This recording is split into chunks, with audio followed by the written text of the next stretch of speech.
狩人の言葉をきっかけに、怪物は向き合うことになる。自分という異質な存在に。怪物は人間に化けて、皆さんの一員のように振る舞っている。しかしその本性は、どこまでも人間とは相入れません。そうだな。俺は面白いことが好きだ。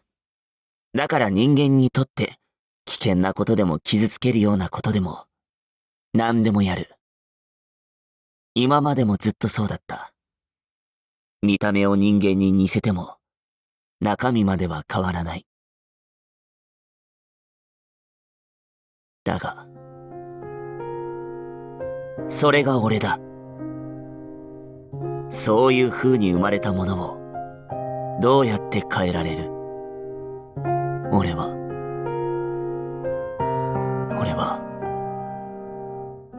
望んで怪物に生まれたわけじゃない。普通ならもっと劇場に駆られるか、それを抑え込んでる演技をしそうなものだけど。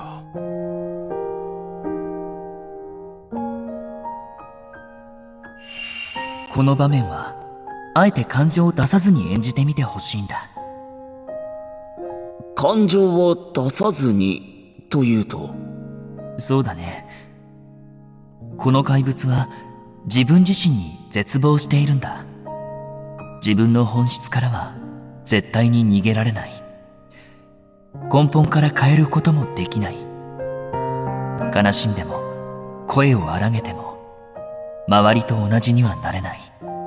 それを自分自身が一番深く理解しているんだよ。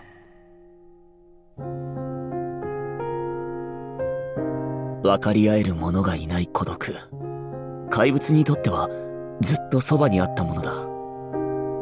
仕方がないことだと諦めているはずなのに、それでもここではためらってしまう。師匠や町の人間を傷つけるのも時間の問題だったからな。いっそのこと、この野案に紛れて町を離れるか。だが、待て。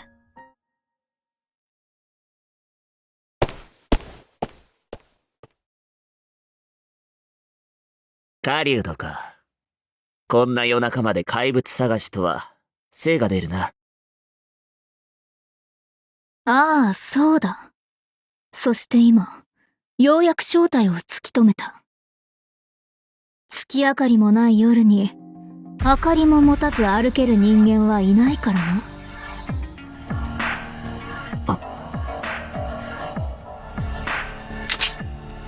お前はここで殺す。怪物によって傷つけられた無辜の人々に誓って。なるほど。それもいいかもしれないな。俺が死んで世界が平和に回るなら安いものだ。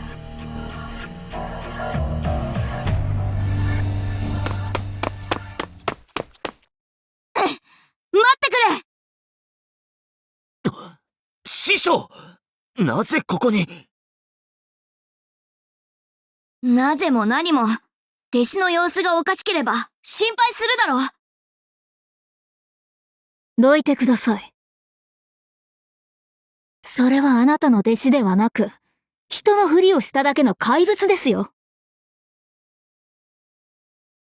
怪物かもしれませんが、この子は僕の大事な弟子です。そして、人々を笑顔にできる銀融詩人の卵でもあります。俺は。よまいごとは。その怪物がもしもまた人を傷つけたら、あなたにその責任が取れますか？それは。確かに、普通の人間では俺を止められないだろうな。俺は一度楽しいと思ったら止まらない。自分の欲をどこまでも優先してしまう。だから、そうなった時は、お前が、俺を殺せばいい。何？俺はどこまで行っても怪物だ。それは変えられない。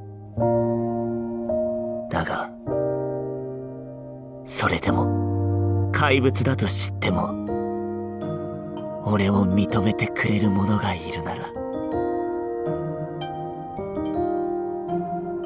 俺は、まだ、ここにいたい。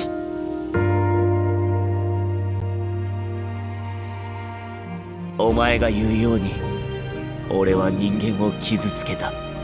どうせ分かり合えない存在に興味はない。だから何をしてもいいと思っていた。だが、今は、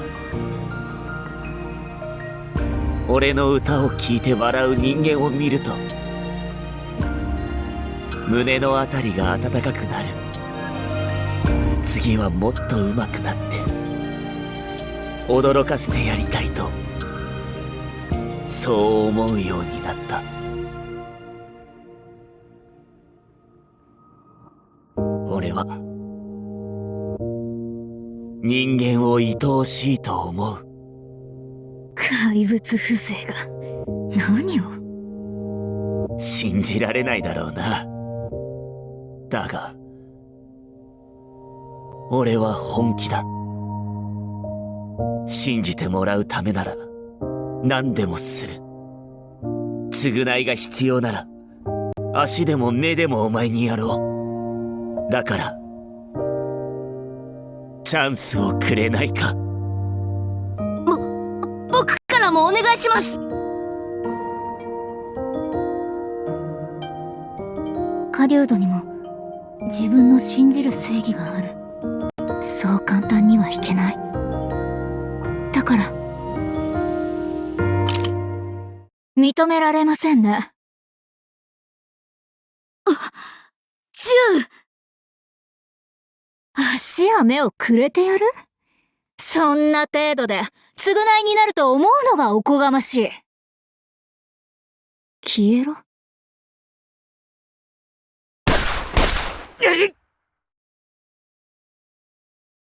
避けないのですか？次は足ではなく、心臓を狙いますよ。やめて！本当に死んじゃう！いいんだ、師匠。信じてもらえるまで何発でも受けよう。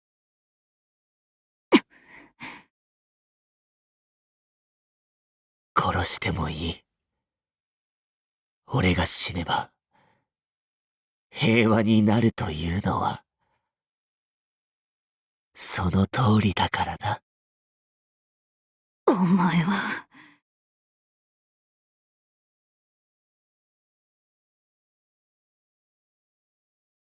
足を出しなさい。傷の手当てをします。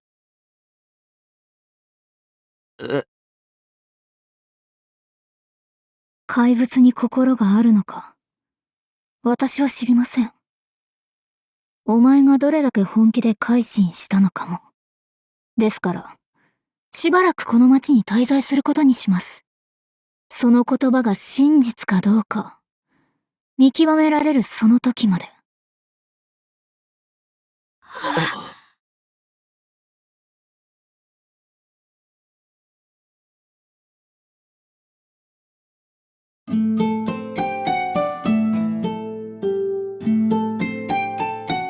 これで怪物の物語は終わり。変われない怪物がその後も人に混じって平和に暮らせたのかどうかは誰も知らない。何もかもが解決してめでたしめでたしとはならなかっただろそれでも一つだけ確かなのは、孤独だった怪物は、もういないことだ。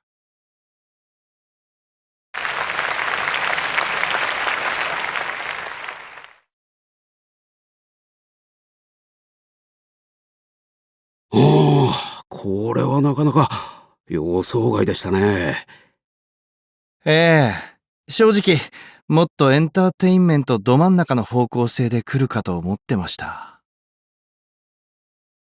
方向性としては、大人も楽しめるおとぎ話だね。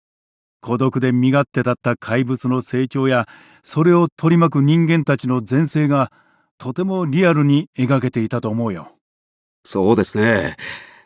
しかし、これをアークランドで上演するとなると、どうやら好評がかなり盛り上がっているようだな。うん。何話してるかまでは聞こえないけど。あ、今、おいでおいでってされたよ。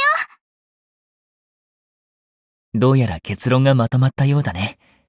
行ってくるよ。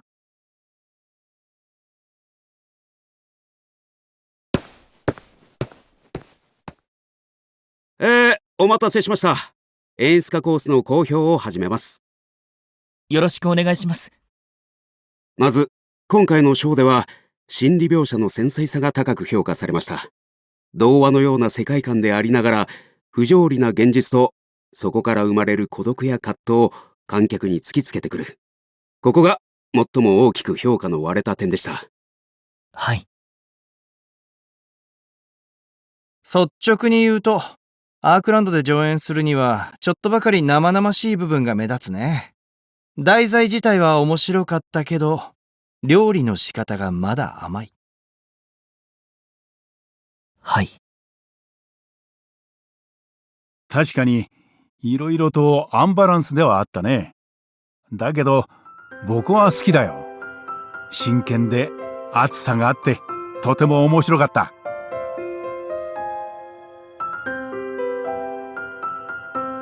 ありがとうございます。このワークショップのおかげで、本当にたくさんのことを学ぶことができました。今回は、観客の求めるものとのバランスを取り切ることができませんでしたが、この経験は、必ず次のショーに生かします。焦らなくていいと思うよ。君のショーは、君の長い人生が作るものだ。そして今日のショーは君のこれまでの日々が詰まった素晴らしいものだった。そしてこれからさらに深みを増していくはずだ。楽しみにしてるよ、ルイ。はい、頑張ります。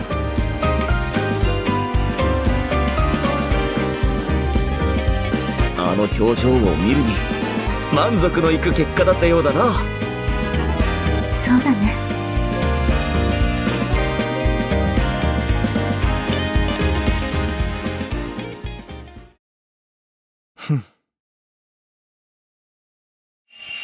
その上白くんって子、俺の言葉を理解してくれてたんだ。ああ。基本的には舞台演出をやりたいらしいから、そっちの分野がメインのお前とは、いずれどっかでぶつかるかもしれないね。いいじゃん、上白くん。おかげで面白くなりそうだ。